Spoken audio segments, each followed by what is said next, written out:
நல்ல பழக்கம் ஏதாவது எங்கேயாவது இருந்துச்சுன்னா எடுத்து பிடிச்சி சொல்றதா நம்ம வேலை. இப்போ நீங்கள் பார்க்கக்கூடிய இந்த விதையானது நம்ம உடலுக்கு மிகுந்த நன்மை தரக்கூடியதுங்க. இப்போ தொடர்ந்து புகைப்பழக்கம் இருக்கு அப்படின்னு வைங்களேன், இவங்களுக்குலாம் அந்த வாய் நம்மன்னு இருக்கும், ஏதாவது ஒன்று புகைச்சிக்கிட்டே இருக்கும் அப்படின்னு தோணும். அப்படி இருக்கிறவங்களுக்கு இந்த விதையை எடுத்து வாயில போட்டுக்கிட்டு மென்னுக்கிட்டே இருந்தாங்கன்னு வைங்களேன், புகைப்பழக்கத்துல இருந்து வெளியே வரத்துக்கு உதவி செய்யக்கூடிய ஒரு நல்ல விதைகள் அப்படின்னு சொல்லலாம். ஆமாங்க, இப்போ அமெரிக்காவில் இந்த பழக்கம் ரொம்ப காமன். இப்போ நீங்கள் பார்த்துக்கிட்டு இருக்க இந்த விதை அப்படிங்கிறது இதன் மேலே இருக்கக்கூடிய ஓடு நீக்கப்பட்ட விதை. அமெரிக்காவில் இந்த பேஸ்பால் பிளேயர்ஸ்லாம் அவங்களோட புகைப்பழக்கம், அதை டொபேக்கோ சூவிங்கை குறைக்கிறதுக்கு இதை காமனாக பயன்படுத்துவாங்க. இதை எடுத்து மென்னுக்கிட்டே இருக்கிறது. நம்ம ஊரில் இந்த பழக்கம் இல்லை. நல்ல பழக்கம் ஏதாவது எங்கேயாவது இருந்துச்சுன்னா எடுத்து பிடிச்சி சொல்கிறதா நம்ம வேலை. அதனால் எடுத்து நம்ம சாப்பிடலாங்க, அப்படியே மென்னுக்கிட்டே இருக்கலாம், நம்மளுக்கு நல்லது.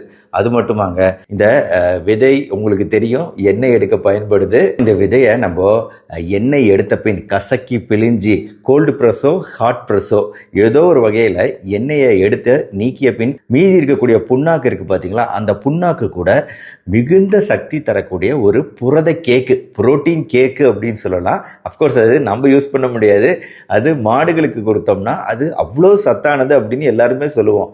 அப்போது இந்த விதையை ப்ரெஸ் பண்ணி நீக்கின பின்னாடி அந்த எண்ணெயை எடுத்த பின்னாடி தானே அந்த புண்ணாக்கு கிடைக்குது.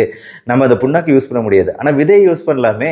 நம்ம விதையை யூஸ் பண்ணும்போது புண்ணாக்கு அப்படின்னு சொல்லக்கூடிய அது இதுக்குள்ளாரியே இருக்குது, அதோட சத்துக்களும் சேர்ந்துருக்கு. எண்ணெய், ஆரோக்கியமான எண்ணெய்கள் அதுவும் இதுக்குள்ளாரியே சேர்ந்துருக்கு.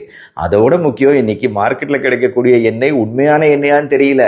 அது நிறைய கலப்படம் இருக்குது அப்படின்னு சொல்லி நிறைய பேருக்கு ஒரே குழப்பம்.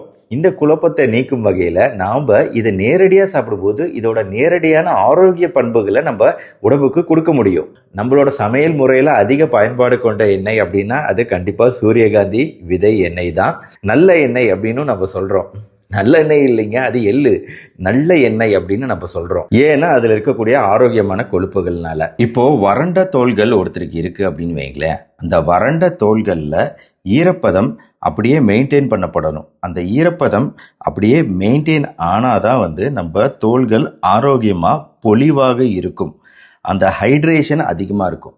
ஸோ அந்த மாதிரி பண்ணி நம்ம தோள்கள் ஆரோக்கியமாக இருக்கிறதுக்கு உதவி செய்யக்கூடியது செலீனியம் அப்படிங்கிற ஒரு தாது பொருள், மினரல். ஒரு கைப்பிடி, அதாவது காலையில் 5 கிராம், மதியானம் 5 கிராம், நைட் 5 கிராம் இந்த விதைகளை சாப்பிட்டோம் அப்படின்னா செலீனியம் சத்து, ஒரு நாளைக்கு தேவையான செலீனியம்ல 40% சத்து இந்த விதைகள் மூலமா நம்மளுக்கு கிடைச்சிடும். நம்ம இதயம் ஆரோக்கியமா இயங்கணும் அப்படின்னா இதயத்துல கொழுப்புகள் படியக்கூடாது. இந்த கொழுப்புகள் படியறதுனால தான் கொஞ்சம் கொஞ்சமாக அடைப்புகள் ஏற்பட்டு ஒரு ஸ்டேஜில் இதய செயலிழப்பு, ஹார்ட் ஃபெயிலியர், போக போக இதயம் நின்னே போயிடுது, ஹார்ட் அட்டாக். இந்த ஹார்ட் அட்டாக்கை தடுக்கணும் அப்படின்னா நம்மளுக்கு தேவை ஆரோக்கியமான கொழுப்புகள். அந்த ஆரோக்கியமான கொழுப்புகள், அதாவது பாலிஅன்சாச்சுரேட்டட் ஃபேட்டி ஆசிட் சொல்லக்கூடிய ஆரோக்கியமான கொழுப்புகள், லினோலிக் ஆசிட் உள்ள கொழுப்புகள் இந்த விதையில தாங்க அதிகமாக இருக்குது. அதனால தான் சூரியகாந்தி விதை எண்ணெய் மிகுந்த நன்மை தரக்கூடியது, இதயத்துக்கு நன்மை தரக்கூடியது அப்படின்னு மார்க்கெட் செய்யப்படுது. ஏன்னா இதில் இருக்கக்கூடிய linoleic acid, polyunsaturated fatty acid அதிகமாகவும், சாச்சுரேட்டட் ஃபேட்டி ஆசிட் சொல்லக்கூடிய பால்மெட்டிக் ஆசிட், ஸ்டேரிக் ஆசிட் குறைவாகவும் இருக்கக்கூடிய ஒரு முக்கியமான ஒரு விதை அப்படின்னா அது இந்த சூரியகாந்தி விதை தான். அதனால இதயத்தோட ஆரோக்கியத்துக்கு, கொழுப்புகள் படியாமல் தடுக்கிறதுக்கு இந்த வகை எண்ணெய் யூஸ் பண்ணுறது முக்கியம். ஆனால் அடல்ட்ரேஷன் இல்லாமல், கலப்படம் இல்லாத எண்ணெயா யூஸ் பண்றது தான் இங்க இருக்கக்கூடிய மிகப்பெரிய பிரச்சனை. எனிவே, நான் ஏற்கனவே சொன்ன மாதிரி ஒரு 5 கிராம ஒரு 15 கிராம் சாப்பிட்றோம் அப்படின்னா நம்ம உடலுக்கு தேவையான ஆரோக்கியமான கொழுப்புகள் நம்மளுக்கு கிடைக்குது. ரொம்ப அதிகமாகவும் இதை எடுத்துக்க வேணாம். இது எண்ணெய் அதிகம் உள்ள விதைங்கிறதுனால, எதுவுமே அதிகமாக சாப்பிட்டா ஆபத்துங்கிறதுனால ரொம்ப அதிகமாலாம் இதை எடுத்துக்காதீங்க. மேலும் இந்த விதையில இருக்கக்கூடிய அருமையான பொட்டாசியம் சத்துக்கள் அப்படிங்கிறது நம்ம இதய ஆரோக்கியத்துக்கு நல்லது. நம்ம எலும்புகளோட உறுதித்தன்மைக்கு கால்சியமும் பாஸ்பரஸும் ரொம்ப ரொம்ப முக்கியம். இந்த 2 சத்துக்களும் மிக அதிகமாக இருக்கக்கூடியது இந்த சூரியகாந்தி விதையில தான் எலும்புகளோட ஆரோக்கியத்துக்கு நல்லது. மேலும் வைட்டமின் இ அப்படிங்கிற சத்து நம்ம உடலுக்கு ரொம்ப ரொம்ப தேவைங்க. கண் பார்வை நன்றாக இயங்குவதற்கு, உடலோட எதிர்ப்பு சக்தி நல்லபடியாக இருக்கிறதுக்கு, நரம்புகளோட உறுதித்தன்மை நல்லபடியாக இருக்கிறதுக்கு, வாக்கிங், இது எல்லாத்துக்குமே ஒரு கோஆர்டினேஷன் தேவை. மேலும் தசைகள் வலுவாக இருக்கணும். வைட்டமின் இ குறைவாக இருந்துருச்சுன்னா தசை வீக்கம் ஏற்படும். மேலும் நம்ம பாதங்கள்ல ஏற்படக்கூடிய ஒரு விதமான கூச்ச உணர்வு, சுரணை இல்லாம இருக்கிறது, நம்னஸ், டிங்லிங் போன்ற விஷயங்கள் எல்லாம் எதனால ஏற்படும்னா வைட்டமின் இ குறைவா இருக்கும்போது ஏற்படும். இந்த வைட்டமின் இ இந்த சூரியகாந்தி விதையில 234% இருக்குங்க. அதாவது ஒரு நாளைக்கு தேவையான வைட்டமின் இல 100% வைட்டமின் இ தேவைன்னா இது சாப்பிடுவதன் மூலமா நம்மளுக்கு 234% வைட்டமின் இ கிடைக்குது.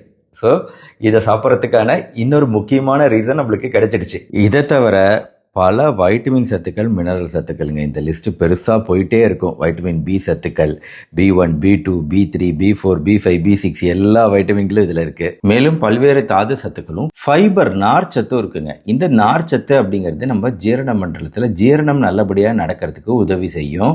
இதனால் மலச்சிக்கல் பிரச்சனை இருக்கிறவங்க கூட தாராளமாக இது சாப்பிடலாங்க. என்னன்னா இத்தனை நன்மைகள் சொல்லிட்டீங்க டாக்டர், இது எப்படி நம்ம டெய்லி சாப்பிடணுமா அப்படிங்கிற கேட்டிங்கன்னா அப்படி ஒன்றும் கிடையாதுங்க. நம்ம என்ன பண்ணலாம்னா பல விஷயங்கள் இருக்கு. அதை மாற்றி மாற்றி சாப்பிட்றதுல தான் நம்ம ஆரோக்கியத்தை பாதுகாக்கிறதுக்கான ட்ரிக் இருக்கு. அந்த ட்ரிக்கை நம்ம கரெக்டாக ஃபாலோ பண்ணணுங்க. எனக்கு என்னன்னாங்க இப்போ நிறைய விஷயம் சொல்லிக்கிட்டு வரேன். இதை அன்றாட பழக்க வழக்கங்களில் கொண்டு வரதுக்கான சாத்தியக்கூறுகள் எந்த அளவுக்கு இருக்குன்னு தெரியல. நீங்கள் எல்லாம் ஒன்று தெரிஞ்சுக்கிறீங்களே தவிர இதை எப்படி லைஃப் ஸ்டைலில் கொண்டு வரலாம், அதுவும் ஒவ்வொருத்தருக்கும் ஒவ்வொரு மாதிரி.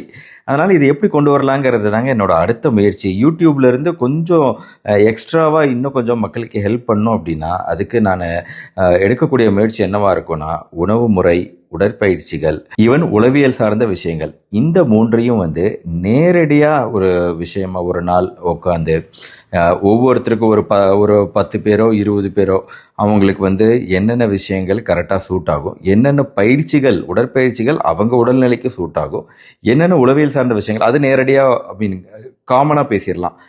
இந்த மாதிரி விஷயங்களை ப்ராக்டிக்கலாக ஒரு ஒர்க் ஷாப் மோடில் நம்ம கண்டக்ட் பண்ணணும்னு வைங்களேன், கண்டிப்பாக அது ஒரு பேஷண்ட்டுக்கு உதவியாக இருக்கும். இண்டிவிஜுவலாக அவங்க லைஃப் ஸ்டைலை லீட் பண்ணுறதுக்கு உதவியாக இருக்கும் அப்படிங்கிறது என்னோட அடுத்த திங்கிங். இந்த திங்கிங்கான பிளான் எல்லாமே நான் பண்ணிக்கிட்டு இருக்கேன். இதற்கான ஒரு கூகுள் ஃபார்மை கீழே அட்டாச் பண்ணுறேன். இந்த ப்ரோக்ராமில் பயிற்சி பெறணும் அப்படின்னு நினைக்கிறவங்களுக்கான கூகுள் ஃபார்மை கீழே நான் அட்டாச் பண்ணுறேங்க. உங்கள் ஊர் எந்த ஊராக இருந்தாலும் சரி, அந்தந்த ஊரில் இதை கண்டக்ட் பண்ணால் இன்னும் வசதியாக இருக்கும். பேஷண்ட்டு என்னை தேடி வர்றதை விட நான் அங்கே வர்றது இன்னும் உதவியாக இருக்கும். இதெல்லாம் என்னோடய மைண்டில் ஓடிக்கிட்டு இருக்கிறது. கூகுள் ஃபார்மையும் கீழே அட்டாச் பண்ணுறேன். நீங்கள் விருப்பம் இருக்கிறவங்க அதில் பதிவு பண்ணி வச்சுக்கோங்க உங்கள் டீட்டெயிலை.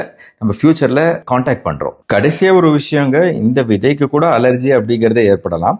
ரொம்ப ரொம்ப அரிது. இன்ஃபேக்ட் இது எந்தளவுக்கு அரிதுன்னா பீனட் பட்டர்னு ஒன்று இருக்கு இல்லையா, அந்த கடலைப்பருப்புல இருந்து தயாரிக்கக்கூடிய அந்த பட்டர், அது சில பேருக்கு அலர்ஜி ஆகும். அவங்களுக்கு மாற்றா இந்த சூரியகாந்தி விதைகள்ல இருந்து தயாரிக்கப்படக்கூடிய பட்டர்னு ஒன்று இருக்கு. அந்த பட்டர் யூஸ் பண்ணலாம். அது அலர்ஜி ஏற்படுத்தாது அப்படிங்கிற அளவுக்கு ரொம்ப சேஃபான ஒரு விஷயம் தான். இருந்தாலும் ஒரு டாக்டரா நான் ஒரு வார்னிங் எப்பவுமே கொடுத்தாகணும். எந்த ஒரு விஷயத்துக்கும் அலர்ஜி வார்னிங்கிறது முக்கியம். அதனால நான் இதை சொல்றேன். எனிவே, சூரியகாந்தி விதைகள் குறித்த இந்த வீடியோ உங்களுக்கு பிடிச்சிருச்சுன்னா லைக் பண்ணி உங்க ஃப்ரெண்ட்ஸ் ரிலேட்டிவ்ஸ்க்கு ஷேர் பண்ணுங்க. உங்க ரெகுலர் உணவு முறையில பயன்படுத்துற மாதிரி பாருங்க. சாப்பிட்ட பின்னாடி சாப்பிடுங்க. ஒரு நாளைக்கு 2 வாட்டி 5 கிராம் அப்படிங்கிற அளவுல சாப்பிடுங்க. இதோட நன்மைகளை பெறுவதற்கு நம்ம சேனல் சப்ஸ்கிரைப் பண்ணலாம், சப்ஸ்கிரைப் பண்ணிக்கோங்க. தொடர்ந்து இந்த மாதிரி மருத்துவ தகவல்களை பார்க்க மறுபடியும் நாளைக்கு பார்ப்போம். நன்றி, வணக்கம்.